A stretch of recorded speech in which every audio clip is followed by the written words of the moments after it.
Boa noite, que a paz seja com todos, amém? Amém. As crianças vão com quem, Adriane? Com a Adriane, as crianças vão lá com a Adriane. A Adriane vai estar ensinando uma lição que ela preparou para vocês, em nome de Jesus.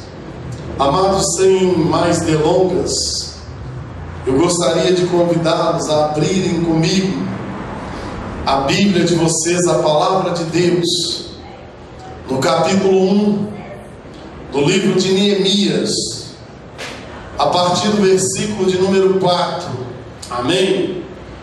Neemias, capítulo de número 1, a partir do versículo de número 4.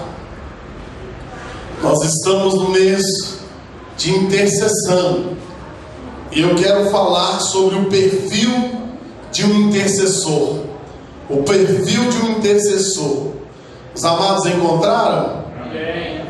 Diz assim a palavra de Deus: tendo eu ouvido estas palavras, assentei-me e chorei e lamentei por alguns dias, e estive jejuando e orando perante o Deus dos céus, e disse: Ah, Senhor Deus dos céus, Deus grande e temível, que guardas a aliança e a misericórdia para com aqueles que te amam e guardam os teus mandamentos. Estejam, pois, atentos os teus ouvidos e os teus olhos abertos para acudires à oração do teu servo, que hoje faço a tua presença dia e noite pelos filhos de Israel, teus servos, e faço confissão pelos pecados dos filhos de Israel, os quais temos cometido contra ti, pois eu e a casa de meu pai temos pecado, temos procedido de todo corruptamente contra ti, não temos guardado os mandamentos, nem os estatutos, nem os juízos que ordenaste a Moisés teu servo. Lembra-te da palavra que ordenaste a Moisés teu servo, dizendo: se transgredirdes, eu vos espalharei por entre os povos, mas se vos converterdes a mim e guardardes os meus mandamentos e os cumprirdes, então, ainda que os vossos rejeitados estejam pelas extremidades do céu, de lá os ajuntarei e os trarei para o lugar que tenho escolhido, para ali fazer habitar o meu nome. Estes ainda são teus servos e o teu povo, que resgatastes com teu grande poder e com a tua mão poderosa.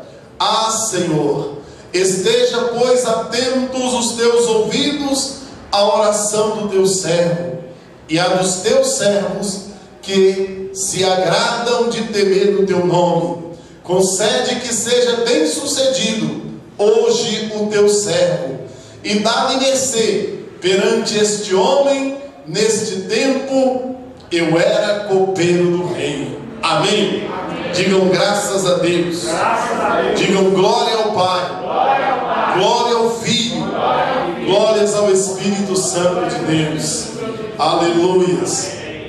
Podem se assentar em nome de Jesus. Louvado seja o nome do Senhor. O perfil de um intercessor. É interessante mencionar que Neemias era um homem de visão. O intercessor, ele necessariamente tem que ser um homem de visão, porque ele vai surgir ou ressurgir do pó e das cinzas, de momentos difíceis, de momentos contrários, onde muitas pessoas já não acreditam mais em nenhuma possibilidade de mudanças. Quando as situações se tornam extremas e impossíveis de serem mudadas ou transformadas pela mão do homem, nós, Se voltarmos ao início do versículo, do capítulo 1, versículo 1, nós vamos ver que Neemias, ele se encontrava no exílio, ele se encontrava em uma fortaleza na cidade de Suzã. E no final, onde nós terminamos de ler, no versículo 11, diz que ele era um copeiro do rei. Ele estava a serviço do rei uma vez que ele havia sido levado como um prisioneiro de guerra. E como um prisioneiro de guerra, ele se encontrava em uma outra cidade, longe do seu povo, longe dos seus familiares, longe das suas ideologias religiosas, do seu credo e de tudo aquilo que era sumamente importante para a vida dele. Agora ele está ali nas fortalezas de Suzã. E de repente, o que acontece? Ele encontra-se com alguém que ele chama de irmão, Ananias. E ele pergunta para ele sobre a situação dos seus irmãos, do seu povo, da sua cidade. E o que é que ele ouve? Ele ouve um relatório não muito favorável. Ananias diz para ele: olha, o povo está completamente destruído. A cidade está arrasada, os portões da cidade estão queimados a fogo. A cidade está desprotegida, os muros derribados. Portanto, ela se encontra totalmente vulnerável para o inimigo. É aí então que começa a surgir um intercessor de verdade. O intercessor, amados, não é aquele que quando ouve as mazelas, as desgraças, as piores catástrofes que acontecem à sua volta, sai correndo, arranca os cabelos e fala: eu não vou fazer nada porque eu não posso mudar a situação. É assim mesmo. O intercessor, muito pelo contrário, ele toma para si aquela dor. E o texto deixa claro que, tendo ele ouvido, olha o que diz o versículo 4: tendo eu ouvido estas palavras. Quais palavras? Tendo ele ouvido que lá na província o povo se encontrava em grande miséria e em desprezo, que a cidade estava completamente destruída e arruinada, ele não virou as costas e falou: o problema é deles, eu não tenho nada com isso. Eu, querendo ou não, moro no palácio, eu sou o copeiro do rei. Eu tenho o que comer, eu tenho uma boa cama, eu tenho um bom banho para se tomar. Eu não estou nem aí para aquele povo, muito pelo contrário. O texto diz que, tendo ele ouvido essas palavras, ele se assenta, ele perde as forças do seu corpo, as suas pernas tremem, e ele se assenta e começa a chorar. Mas não é um choro qualquer, não, é um choro de dor mesmo. O intercessor, amados, é aquele que chora diante das dificuldades dos outros. O intercessor é aquele que se assenta para se alimentar, e ele pensa naqueles que não têm o que comer, ou que não comem já há vários dias. E ao dar graças a Deus, ele se lembra que muitos não têm o que comer. O intercessor, ele é sensível às necessidades dos outros, independente se são conhecidos ou não, se são parentes ou não. Ao tomar conhecimento, ao receber uma informação de que alguém está sofrendo, de que alguém está enfrentando uma grande adversidade, ele se comove, ele se constrange, e ele então começa a chorar, e ele começa a lamentar. Lamentar aqui não é murmurar, lamentar aqui não é se levantar contra Deus, não é transferir a responsabilidade para Deus, é assumir o papel dele de cristão. uma vez que ele entendia, ele sabia o porquê daquelas catástrofes e daquelas dificuldades. E ele diz por alguns dias, sabe quantos dias e noites Neemias orou e jejuou por aquele povo? Alguém sabe quantos dias e noites? Foram 4 meses. 4 meses consecutivos de oração e jejum. 120 dias orando, lamentando, pedindo pela misericórdia de Deus perante o Deus dos céus, para que aquele quadro fosse revertido, para que aquela situação de desprezo, de desolação, de angústia e miséria fosse totalmente extinta. E Deus então me leva a meditar sobre isso, sobre o perfil do intercessor. Estamos no mês de intercessão, mas poucas pessoas passaram 1 hora ou mais de 1 hora na presença de Deus por dia, intercedendo pela sua família, pelos seus familiares, quanto mais por aqueles que nem conhecem ou que nunca viram. E a cada dia nós estamos recebendo informações que nos deixam constrangidos. Na semana que se passou, um jovem entrou em uma igreja e, com o intuito de promover uma guerra racial, um jovem branco em uma igreja de negros, ele assassinou 9 pessoas. Ele matou o pastor da igreja, ele matou crianças, jovens, ele matou senhoras, idosas. E o que mais me chamou a atenção foi que as pessoas foram colocadas diante desse jovem, que, salvo pelo engano, tem 21 anos de idade, para o reconhecimento. E havia um vidro, e ele ouvia a voz das pessoas. E a primeira pessoa quem falou foi a mãe de um jovem. E ela disse: você tirou o que era mais importante na minha vida, você tirou aquilo que eu mais amava, você tirou o meu herói. Mas se Deus te perdoa, quem sou eu para te condenar? Eu também te perdoo.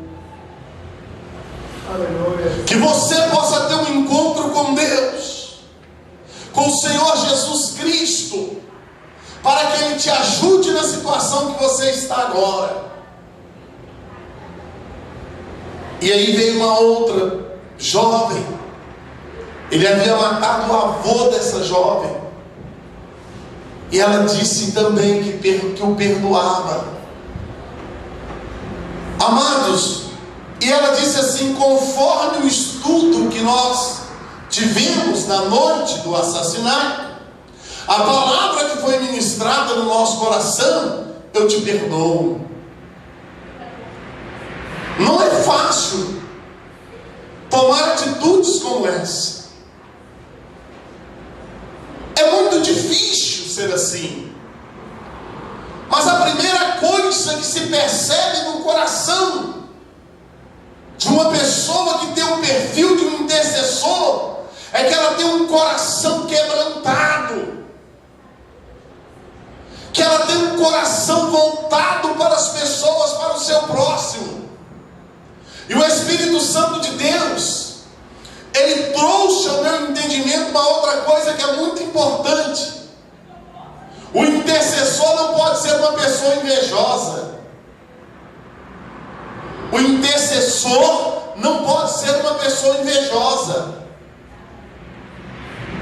E às vezes nós escolhemos pessoas para interceder por nós que não tem nenhum perfil de intercessora ou de intercessor. E nós então ficamos falando: ore por mim. Eu não peço qualquer pessoa para orar por mim. Eu tenho pessoas que intercedem pela minha vida. Eu tenho amigos em Belo Horizonte, irmãos, pastores, que oram por minha vida e pelo meu ministério e pela minha família. Mas não enchem a mão, não. São poucos. São poucas pessoas que podem tomar conhecimento das suas necessidades. Porque se você revelar alguma dificuldade sua para o invejoso, ele vai acabar com sua vida. Não pode ser pessoa egoísta.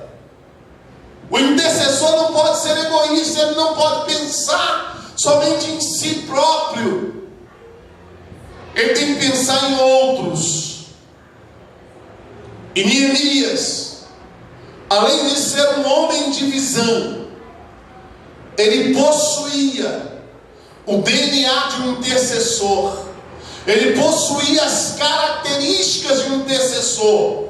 Portanto, ele tinha o perfil de um intercessor. Quantas pessoas hoje, no nosso meio cristão, que nós podemos dizer isso, que tal pessoa tem um perfil de intercessor ou de intercessora? Quantas pessoas nós poderíamos acreditar que elas estariam gastando tempo na presença de Deus, orando pelo nosso sucesso, pelo nosso ministério, pela nossa família, pela nossa vida? Neemias era governador de Jerusalém e um exemplo clássico de intercessor. O intercessor não pode ser uma pessoa preguiçosa. O intercessor não pode ser aqueles que levantam 11 horas, meio-dia, com a cara inchada desse tamanho. Não pode. Porque ao meio-dia você já passou por um bocado de coisa. O que diz o Salmo 91?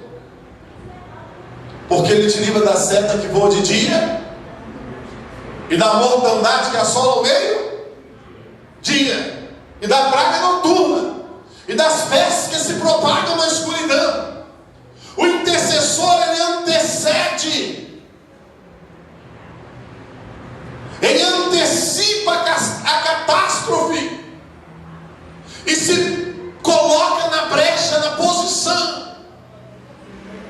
Mas depois também que a coisa aconteceu, ele não volta atrás, ele não teme, ele não se intimida com a dificuldade. Quanto maior a dificuldade, quanto maior o problema, mais interessante para o intercessor se torna. É aí que ele se levanta e se coloca na posição. Sabe por quê? Porque o intercessor tem uma vontade imensa no seu coração de que o nome do Senhor seja glorificado, de que o nome do Senhor seja exaltado, de que a glória do Senhor seja reconhecida. O intercessor, ele quase nunca aparece. Ele não aparece. O intercessor, ele fica sempre oculto, ele fica sempre escondido. É como diz aquela letra daquela música, como disse João: importa que ele cresça e que eu diminua. O intercessor é como um alicerce que sustenta toda essa estrutura, como as colunas que ficam no chão. Ninguém vê, mas se elas forem tiradas, os prédios vão abaixo. O intercessor, ele tem uma função primordial e preponderante na vida de um cristão e na obra de Deus. Ele foi um homem de oração e ação. Ele recebeu a notícia. Ele poderia ter colocado a mão no rosto e falado: meu Deus, está desse jeito? Sangue de Jesus tem poder. misericórdia. Não. Ele foi impactado com a notícia. Causou um impacto. Ele não esperava ouvir aquilo. Mas já que a coisa estava daquele jeito, ele sentou, ele chorou, tomou o fôlego e se levantou e falou: não, isso não vai ficar assim, porque Deus vai tomar conhecimento dessas coisas. Ele desfrutava de intimidade com Deus. Ele estava perto de Deus. O intercessor é alguém que anda perto de Deus. É alguém que está perto de Deus.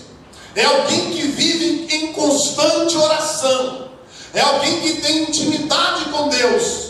Esse é o perfil do intercessor. Ele desfrutava de uma intimidade com Deus. Ele gozava dessa prerrogativa de estar perto de Deus e também das pessoas. As pessoas comunicavam a ele as suas necessidades e ele as levava para Deus. Como consolador, ele viveu perto das pessoas, mas como intercessor, ele andava com Deus, ele caminhava com Deus.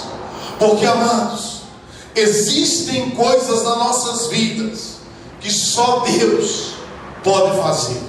Somente Deus pode fazer. E o intercessor, ele tem noção, ele tem conhecimento de causa a esse respeito. Neemias sempre foi um homem muito ocupado, mas tão ocupado, mas não tão ocupado a ponto de não ter tempo para Deus. Ele foi um homem que tinha uma função que tomava muito o seu tempo. Ele andava bastante ocupado, mas não tão ocupado a ponto de não ter tempo para Deus. Hoje as pessoas arranjam tanto pretexto, tanta desculpa para não ter tempo para Deus e se justificam. Eu me lembro do pastor Glaicon. Ele dizia assim: toda vez que eu me justifico, eu condeno Deus. Toda vez que eu falo: Deus, não dá, eu não posso, oh pastor, eu não pude, não dá, amados, eu estou condenando Deus. Toda vez que eu arrumo uma desculpa, é como aquela parábola da grande ceia. O homem preparou uma ceia e mandou chamar alguns convidados, e um disse assim: olha, eu vou casar, eu não vi a noiva ainda, eu tenho que conhecer melhor a noiva. Olha que desculpa mais esfarrapada. O outro disse assim: eu comprei uma junta de boi e eu tenho que experimentar. O logo judeu, quem é que vai comprar uma junta de boi sem ver, sem experimentar, sem saber se é bom ou não? Alguém compra um carro sem ver, sem saber o que aquele carro tem para oferecer? Mas ele disse isso. E o outro disse assim: eu comprei um campo, eu comprei uma fazenda de olho fechado. As desculpas mais esfarrapadas foram apresentadas naquela parábola. E é isso que Jesus reprova. São justificativas fúteis que não colam em lugar nenhum. Neemias, ele tinha ocupações sim, ele tinha muito trabalho, ele tinha muitos afazeres, mas ele tirava tempo para Deus, porque ele sabia o quanto Deus era importante para ele e como ele precisava de Deus. Hoje, amados, as pessoas arrumam pretextos e desculpas para não estar na presença de Deus, para não estar na casa de Deus, para não orarem, para não jejuarem, para não ler a Bíblia, e colocam a culpa em tudo e em todos, mas não assumem. O que nos afasta de Deus muitas vezes é a preguiça, é a indolência, a negligência. Muitas vezes somos negligentes com a palavra de Deus. E algumas pessoas têm a cara de pau de dizer assim: eu estou fraco, eu estou tão fraco. Tem crente que parece que é a linha de Angola, que eu estou fraco. A cantiga dele é: eu estou fraco. Sabe por que tem crente fraco? Porque não lê a Bíblia. Tem crente fraco porque ele pensa que vitamina de crente é pecado. de crente é Bíblia. Olha o que está escrito em Daniel capítulo 11, versículo 32, para você ver. Se você conheceu, o pastor disse aqui hoje: errais não conhecendo as Escrituras e nem o poder de Deus. O cara não conhece as Escrituras, não faz o mínimo de esforço para aprender nada da Bíblia, fica levando uma vida relaxa, negligente com as coisas de Deus e quer ser forte. É claro que vai ser um eterno fracassado. Se eu não abro a Bíblia a semana inteira, a Bíblia fica na estante lá, ou em cima da escrivaninha, eu não leio nada da palavra de Deus. Eu vou encontrar força onde? Nas piadas, nas chocarrices, nas chicanagens. Olha o que diz aqui o versículo 32 do capítulo 11 de Daniel: aos violadores de aliança ele com lisonjas perverterá, mas o povo que conhece ao seu Deus se tornará forte e ativo. Mas o povo que conhece ao seu Deus se tornará forte e ativo. Mas o povo que conhece ao seu Deus se tornará forte e ativo. E o povo que não conhece ao seu Deus? E o povo que não conhece Deus, amados? O contrário de força é o quê? Fraqueza. Aqueles que não conhecem a Deus, que não conhecem a palavra de Deus, vão ser fracos. Aqueles que não tomam uma posição diante de Deus, vão ser eternos fracotes no meio do povo de Deus, e sempre murmurando e reclamando: porque eu estou fraco. Eu estou fraco, pastor. Está fraco porque não lê Bíblia. Está fraco porque não participa do estudo bíblico. Está fraco porque não ora, porque não tem compromisso com Deus, porque não conhece Deus, porque corre atrás dos prazeres da vida e se esquece de Deus. Neemias, embora muito ocupado, ele tinha tempo para Deus. Ele tinha tempo. Ele tirava momentos para passar na presença de Deus. Você encontrará Neemias orando e intercedendo, sabe quantas vezes nesse livro dele? 10 vezes. 10 vezes. Neemias 1, 4 a 11, 2, 4, 4, 4, 5, 19, no capítulo 6, versículo 9, 14, no versículo 13, 14, 22, o 29 e o 31. Você vai encontrar Neemias 10 vezes orando e intercedendo a Deus. Ocupação, compromisso, fidelidade com o seu trabalho, responsabilidade. Nada disso era desculpa ou pretexto para que ele não tivesse tempo para interceder junto a Deus. O intercessor, ele tem noção do que é importante, do que é necessário e daquilo que pode ser resolvido com mais cautela, com mais calma. Um dos truques de Satanás hoje é manter-nos tão ocupados que não encontraremos tempo para o Senhor. Um dos truques do diabo hoje é te manter ocupado. Ele coloca tantas coisas na sua mente que quando você senta e pega na Bíblia, já vem uma outra coisa para você se levantar e atender ou fazer. E essa estratégia de Satanás, ela tem funcionado. Esse truque do diabo tem colado. E as pessoas já colocaram na mente delas isso, que elas têm tanta coisa para fazer, que ler a Bíblia, orar, interceder pela família, pelos seus projetos, é perda de tempo. E tempo gasto com Deus não é tempo perdido, amados. É tempo investido. Olha, Eu estou vindo de uma semana cansativa de provas, de trabalhos, de TCCs, núcleo de prática jurídica, tudo numa semana. E até no sábado, de audiências no fórum. Humanamente falando, era para eu estar arrebentado. Fisicamente eu estou morto. Mas pergunta para Adriane quantas horas eu levanto. E a primeira coisa que eu faço quando eu me levanto não é eu abrir um livro de direito, não é abrir ata de audiência, não é fazer trabalho de faculdade. A primeira coisa que eu faço é abrir a Bíblia Sagrada. Enquanto eu não leio 2 capítulos da Bíblia e não faço pelo menos 1 hora de joelhos, eu não levanto para fazer nada. Sabe, irmãos, há 23 anos eu sou assim. Há 23 anos eu me levanto de madrugada para falar com Deus. E durante o dia, não fala mais, fala.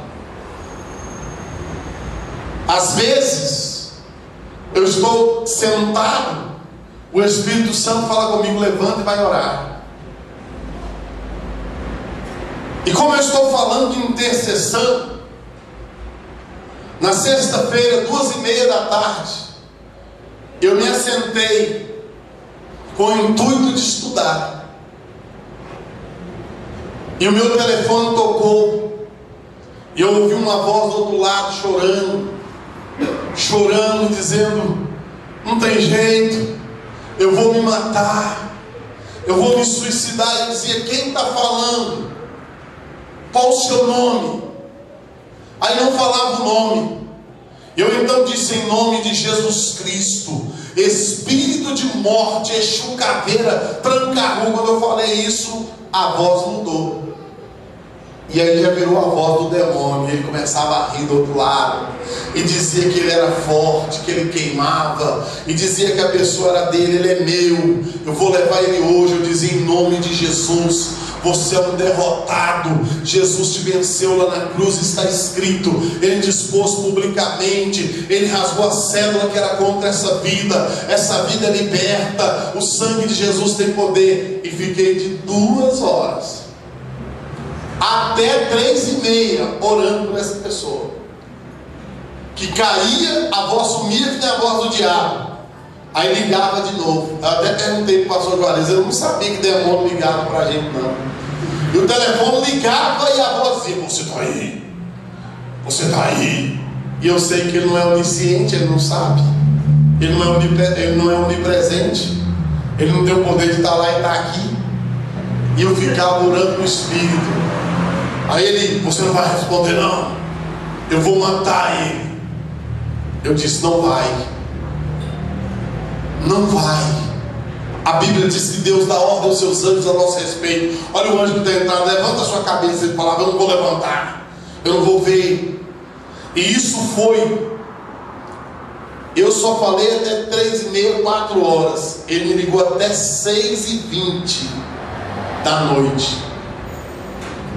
8 horas da noite o telefone tocou de novo. Falei: meu Deus, de novo. Aí era uma outra pessoa e disse assim: tudo bem? Tudo bem, pastor? Eu falei: bem, como assim? Me ligaram da sua casa aí e você está sabendo de alguma coisa? Ele falou: não. Eu falei: tem uma legião de demônio no seu filho. E o seu filho me ligou aqui, o demônio falou que quer matar ele, quer tirar a vida dele, que ele pertence a ele. E eu disse que não. Aí ele foi chamar o filho dele e falou: não liguei não.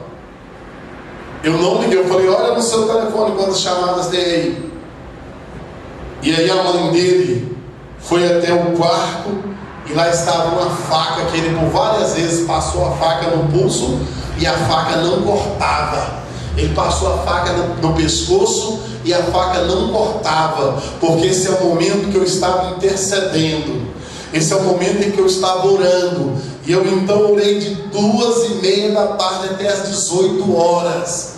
e repreendendo aquele demônio, eu andava dentro de casa e dizia: em nome de Jesus, eu te repreendo, espírito de morte. Amados, intercessão é uma batalha, é uma guerra espiritual em que você se coloca no lugar daquela pessoa diante de Deus, para que o laço do inimigo seja quebrado.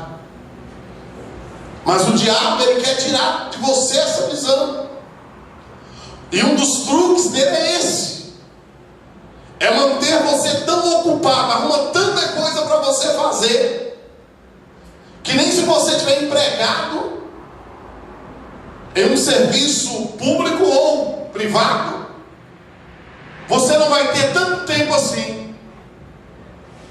Ele arruma tanta coisa para te ocupar, para te tirar da presença de Deus, e muitos estão caindo nessa cilada do diabo. Se Neemias não fosse um homem de oração, o futuro de Jerusalém estava comprometido, irmãos. Se ele não fosse um homem de oração e de intercessão, o futuro de Jerusalém estava comprometido. E eu quero dizer para você hoje: se você não se levantar como um intercessor na sua casa, o futuro da tua família está comprometido. O futuro dos seus filhos, dos seus netos estão comprometidos. Se você não se colocar na brecha, o futuro da sua família está comprometido. Porque nós estamos vivendo em dias maus, em dias difíceis, e não podemos negligenciar em hipótese alguma que coisas terríveis estão acontecendo. Eu li um jornal ontem, com uma menina de 14 anos saiu de casa no sábado passado e foi encontrada, parece que sexta-feira ou ontem, morta e amarrada. Ela saiu com um skate para andar de skate aqui, no centro da Ceilândia ali, perto de um cursinho que tem ali, que eu não me lembro o nome daquele cursinho. E foi encontrada ontem, morta, e tudo indica que uma amiguinha, entre aspas, é uma das autoras do crime. Tudo indica. Nossa família está em perigo. Nós estamos em perigo. As coisas estão acontecendo. E nós precisamos de nos aproximarmos mais e mais do Senhor. Amém? Amém. A força da oração é maior do que qualquer combinação de esforços. É maior do que qualquer projeto que o homem possa fazer. A oração tem um poder sobrenatural. A intercessão tem um poder sobrenatural para mudar o quadro das coisas. O que é um intercessor? O que é um intercessor, amado? É alguém que se levanta diante de Deus em favor de outras pessoas. É alguém que se levanta e toma as dores de outrem. Conta-se a história que na Grécia Antiga havia um guerreiro chamado Amintas. E esse guerreiro era um homem muito respeitado pelos gregos por ter conquistado muitas batalhas. Mas em uma dessas batalhas ele perdeu a sua mão. Ele perdeu a sua mão e ficou só com o cotoco de braço. E um dos seus irmãos, cometeu um crime. E ele estava no tribunal em Atenas para ser julgado. E fatalmente ele seria condenado. E no exato momento em que o seu irmão estava diante do tribunal, e na hora que eles iam emitir a sentença condenatória contra o seu irmão, o guerreiro Amintas entrou no tribunal. E sem dizer uma palavra sequer, sem abrir a boca, ele levantou o seu braço. E todos olharam para ele e viram que ele não tinha mão. E todos sabiam que ele havia perdido aquela mão, dando a sua vida pelo seu país, pela sua nação. e que através da vida dele, o povo a quem ele pertencia e servia havia recebido muitos livramentos, e imediatamente o seu irmão foi absolvido. Isso é intercessão. Isso é intercessão. Quando o diabo chega diante de Deus para nos acusar, quando o diabo ele se levanta para armar laços contra a sua vida, Jesus entra na frente e só levanta a mão para ele. Quando ele olha para a mão de Jesus e vê o furo dos cravos, ele já volta atrás. Ele já reconhece que não tem jeito, porque Deus cuida dos seus filhos, amém? Você tem noção do tanto que Deus cuida de você? Tem noção? Pelo menos noção? Eu tenho certeza que vocês não têm noção. Um macumbeiro se converteu ao Evangelho, e um pastor foi fazer uma entrevista com ele e perguntou para ele: como é que uma pessoa como você aceitou Jesus? Porque o cara de tudo nessa vida ele foi um pouquinho. Tudo que você pensar, traficante, assassino, ladrão, macumbeiro, budista, satanista, tudo ele foi um pouco. Ele era um ajuntamento de péssimas qualidades que um ser humano possa ter. E ele então aceitou Jesus e se tornou um pastor. Jesus transformou a vida daquele homem e ele era um pastor. E o pastor então perguntou para ele: conta para mim, como é que uma pessoa tão envolvida com tantas coisas ruins se converte e aceita Jesus como Salvador? Ele disse assim: eu vou contar um pouco para o senhor, pastor. O diabo deu um tiro no pé. Ele falou: como assim? O diabo me pediu um trabalho. Eu teria que fazer um trabalho em um cemitério, e eu teria que usar um corpo, um cadáver de 15 dias, que tivesse 15 dias que havia falecido. E o diabo então me deu uma ordem que eu fizesse isso, e eu fui levantar, pagou dinheiro para algumas pessoas, né, que trabalham nessa área, fez um levantamento, então informaram o corpo de uma pessoa que tinha falecido há 15 dias. E ele então foi, tudo marcado, ele falou para a pessoa que aquele corpo ia ser exumado, que ia ser mexido. E ele falou: nem vou contar para o senhor o que tinha que fazer com aquele corpo, porque senão o senhor vai até assustar. E ele então disse que quando ele foi naquele dia lá, ele foi para o cemitério, que ele tirou o corpo. Quando ele ia mexer no corpo de uma esposa de um pastor, que havia 15 dias que havia falecido, e ele então foi mexer naquele corpo, o diabo apareceu para ele, materializou. Ele conta que ele olhou para trás, o diabo estava do lado dele, o diabo falou assim: não toca nesse corpo. Ele falou: por quê? Porque esse corpo aí... Ele: não, por quê? Aí o diabo falou: não, ele falou: eu vou tocar. O diabo falou: não toca, que se tocar você morre. Se você tocar nesse corpo você morre. Ele disse: mas por quê? Esse corpo é do lado de cima. Esse corpo é do homem lá de cima. Não toca. Aí ele: eu vou tocar. E ficou aquela guerra: não vou tocar, não vou tocar. Se tocar você morre. Aí voltou o corpo para o lugar e tudo, e ele foi e saiu dali encucado e falou: eu vou pesquisar para saber de quem é esse corpo, que corpo é esse, que não pode tocar nele. Então ele foi, pesquisou o nome, endereço e tal, e chegou na casa do pastor. E ele então descobriu que o corpo era da esposa do pastor. E ele disse assim: a partir de hoje não sirvo mais o diabo. Se um morto depois de 15 dias, Deus ainda continua cuidando dele, imagina vivo. Imagina vivo, irmãos. Lázaro tinha 4 dias que estava morto, não é? 4 dias, e o que a irmã dele disse para Jesus? O corpo está podre e fedendo. O defunto é de 4 dias. Imagina de 15, irmãos. Se um defunto de 15 dias de decomposição, Deus continua cuidando dele, imagina de você. Imagina de mim, imagina de nós, imagina dos nossos. Nós temos que ter consciência do Deus que nós servimos. Aleluia. Deus é fiel, Deus é bom. Nós não podemos tratar Deus de qualquer forma. Nós não podemos levar as coisas de Deus na brincadeira. Não podemos levar a obra de Deus na flauta. Precisamos de nos levantar como intercessores enquanto é tempo. O que é um intercessor? É alguém que se levanta diante de Deus em favor de outras pessoas.